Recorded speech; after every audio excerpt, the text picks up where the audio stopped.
নমস্কার বন্ধুরা, রাঙামাটি রান্নাঘরে আমি মিঠু আপনাদের সকলকে স্বাগত জানাই। এই শীতের দিনে নানা রকম পিঠে খেতে সত্যিই খুব ভালো লাগে। তারপর রাতেবেলাতেও খেতে খুব ভালো লাগে, সকালে রাতে যখনই বলুন না কেন। তো আজকে আমি গুড় পিঠে বানিয়ে দেখাবো আপনাদের। তো গুড় পিঠে তো গুড় দিয়েই হবে, আমি চিনি দিয়ে এই পিঠেটা বানাবো না। তা গুড় পিঠেতে কি কি লাগবে দেখুন। আমি এটা সিদ্ধ চাল ভিজিয়ে রেখেছিলাম, 400 কি 500 গ্রাম হবে। চালটা ভিজিয়ে রেখেছিলাম, জল ঝরিয়ে নিয়েছি। আর এখানে মুড়ির চাল, যেটা ভাজানো চাল বলি আমরা, সেই মুড়ির চালটা দেখুন 100 গ্রাম মতো ভিজিয়ে রেখেছিলাম। আর নিয়েছি এখানে 350 গ্রাম গুড়, আর অল্প একটু আটা নিয়েছি, একটু লবণ, একটা গোটা মৌরি আছে থেতো করে নেবো, আর গোলমরিচটাও থেতো করে নেবো। তো আমি চালটা বেটে নিই, 2 রকম চাল বেটে নিয়ে আসি আমি। তারপর আমি গুড় পিঠে বানাবো। আপনারা পুরো ভিডিওটা দেখুন, তাহলে বুঝতে পারবেন গুড় পিঠে কীরকম ভাবে আমি বানাই। চাল বেটে নিয়েছি দেখুন। এবার আমি চালের সঙ্গে মৌরিটা থেতো করে নিয়েছি, দিয়ে দিলাম। গোলমরিচ থেতো করে নিয়েছি, দিয়ে দিলাম। লবণ একটু দেবো, মিষ্টি জিনিসে লবণ দিলে পারে ভালো লাগে খেতে, টেস্ট ভালো লাগে। অল্প একটু ময়দা দিই,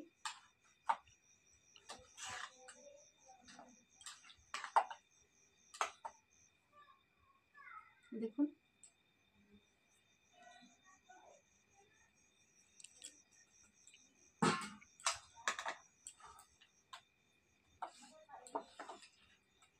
এই গোলাটা খুব পাতলা হবে না, আর খুব শক্ত মোটাও হবে না।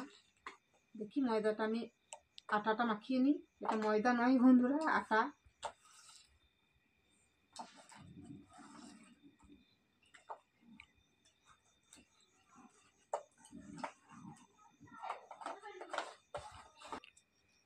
গুড়টা আমি গলিয়ে নিয়েছি, এবার গুড়টা দিই।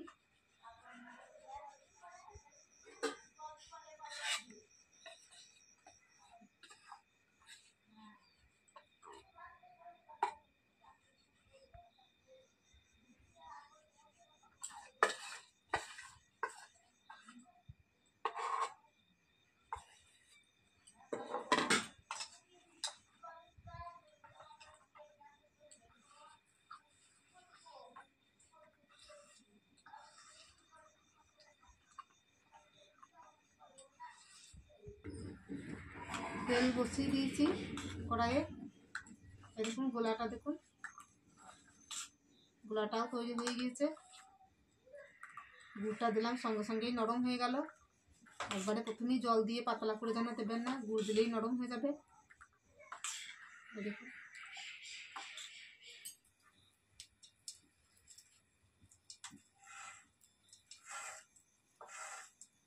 তেল গরম হয়ে গেছে। প্রথমেই আমি একটু অল্প করে দিয়ে দেখি।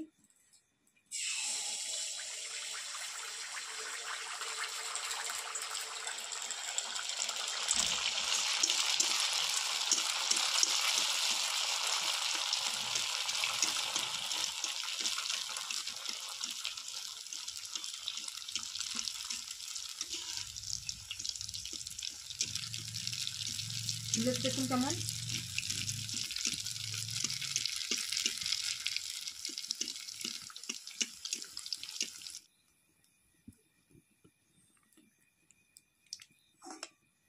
হয়ে গিয়েছে, তুলে নিলাম এটা।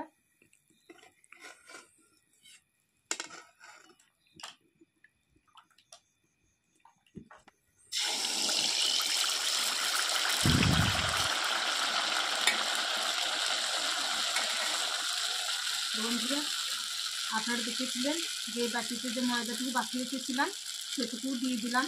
একটু নরম হয়ে গিয়েছিল গোলাটা, তাই। এবার দেখুন,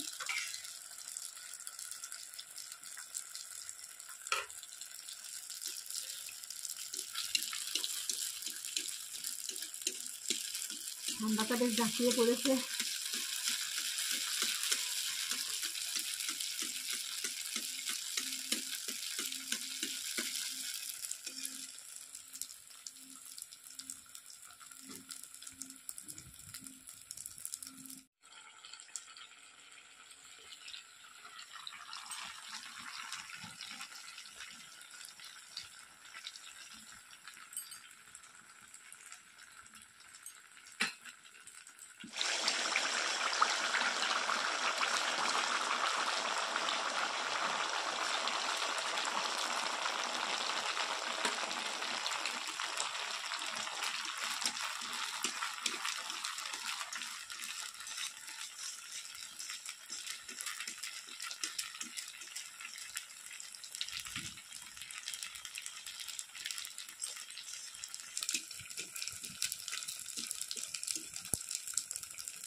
দেখুন বন্ধুরা কেমন ফুলে গেল।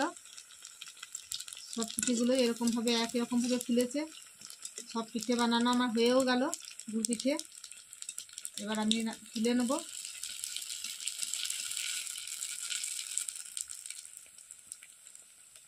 গুড় পিঠে এরকমভাবেই ফুলবে, তবেই ভালো লাগবে। দেখুন,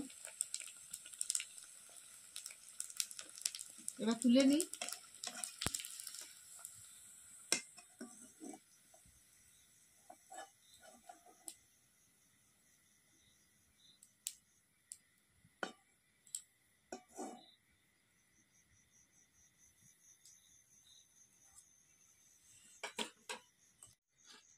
সব গুড় পিঠেগুলোই ভাজা হয়ে গেছে। দেখুন, গুড় পিঠে কিন্তু গুড় দিয়েই বানাইতে হয়। আমি গুড় দিয়েই বানালাম, যেমনভাবে বানালাম এরকমভাবেই আপনারা বাড়িতে বানিয়ে খেয়ে দেখবেন, খুবই ভালো লাগবে।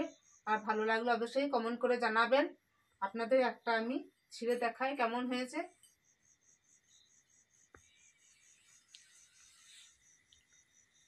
দেখুন, জালি জালি হয়েছে কেমন, ভেতরটা কেমন ফাঁপা। ফুললে উঠলেই ভেতরটা ফাঁপা হয়ে যাবে। অবশ্যই লাইক শেয়ার করবেন, সাবস্ক্রাইব করবেন। ধন্যবাদ।